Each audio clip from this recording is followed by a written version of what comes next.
Welcome to In Stitches with Mary.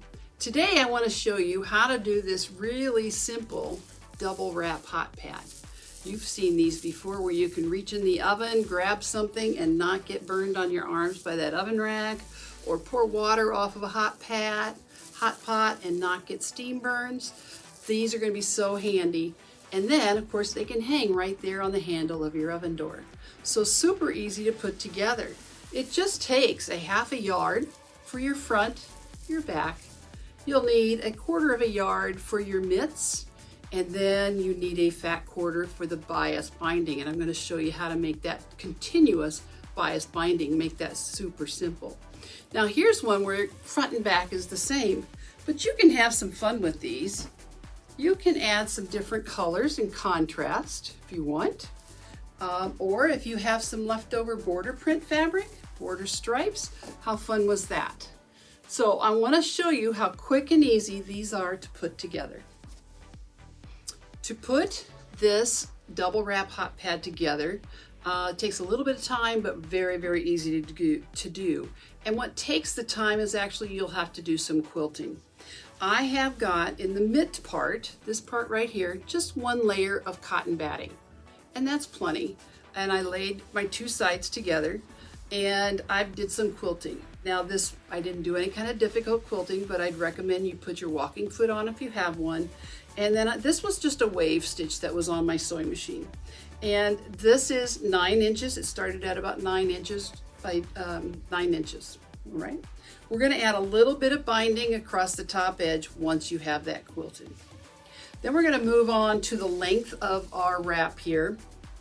And we're gonna layer this with one layer of batting and Insulbrite. And you're gonna want the Insulbrite or at least 2 layers of cotton batting to go in between.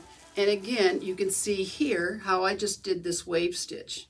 On the first item I showed you, I did some diagonal stitching, and you can do that too, whatever you would like to do, whatever kind of fits the motif of your fabric. So we have the layers put together, and then I go ahead and I stitch a real narrow 1/4 inch or 1/8 inch seam along here to hold all those layers together, and then trim it down just in case your fabric has shifted. So this started at 9 inches wide and 34 inches long. I think once finished, I get down to about 8.5 inches, something like that. The width isn't all that important as long as we're consistent front and back, that type of thing. So I have these done. And sometimes the difficult part is to decide, okay, do I like it this way with this side showing, or do I like it this way? So what side of the lining on your mitts do you want to show, and which side do you want for the middle here? So the back of mine will have all the sunflowers showing. That's sometimes the difficult part of this project, is which way do I want this to go? All right, now I have my mitts done, and whatever we're doing that twice because there's a mitt on each end. And now I'm gonna pin this on here or clip it, and I'm gonna stitch real close to that edge one more time. Hold that in place. Now you'll notice I have a curved edge down here. And I did that because when you go in to get something, you really don't want that corner popping into your food, and it could. So let's curve that off, less likely it'll get dirty. As far as that curve, you don't need anything real fancy. I went into my kitchen and found a lid. You could use a glass, anything like that, as long as you're consistent using it. And I placed it on here and I just drew a line, and then I stitched on that line and then cut it close. So you can see here I've drawn my line, and then I'm going to go ahead and trim that off, stitch it and trim it. It's a lot easier to stitch it first and then trim it. So here's how that will look. And then that part is done. What's left is to do the binding. Now we need to use a bias binding because this is a curve. And I want to show you how to do a continuous bias binding. To do a continuous bias binding, which is very handy rather than cutting a lot of strips on the diagonal, this is so simple to do. You're going to start with a square. Now for this particular project, you're going to start with a 16-inch square. I'm just using a smaller scale here for demonstration purposes.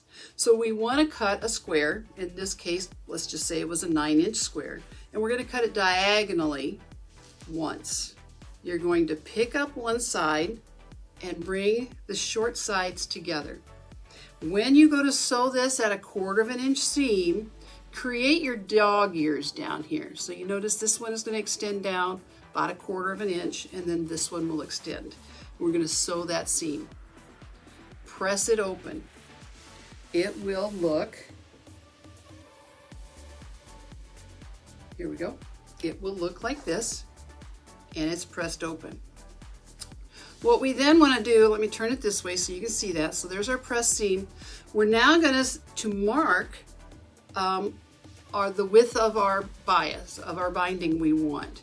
I did a 2 1/4 inch binding on these.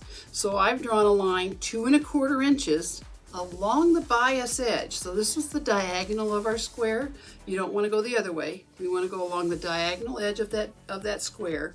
And I did 2 1/4 inch lines on those.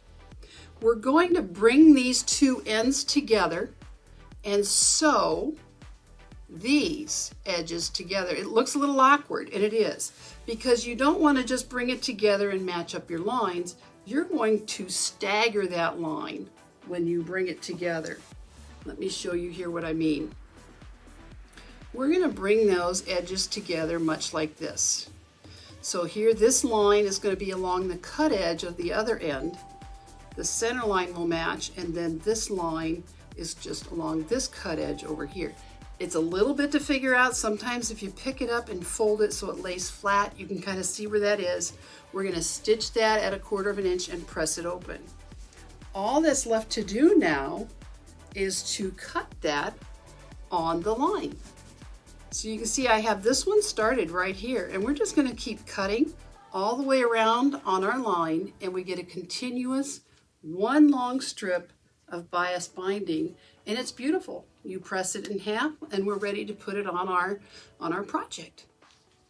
So I'd like you to play with me here now and imagine that I've sewn this binding on, the one I had just demonstrated to you, and you'll see it curves around. When you put it on that bias, I sew that on and it just curves naturally. When you pull it around to the other side, it just fits perfectly without a problem. And the 2 1/4 inch width seemed to work just great. I've really filled in the batting inside that binding. So that's what I recommend. I did roll mine to the front and stitch it down. I stitched it to the back side and then top stitched on front. You can do what you want if you want to stitch it to the front and hand stitch it down on the back, but totally up to you. So again, a very simple, fun, easy project, great for gift giving, and I hope you've enjoyed that. If you're interested in the pattern, I do have one. It is available right here at Neil's Vacuum and Sewing Center, downtown Muscatine, Iowa.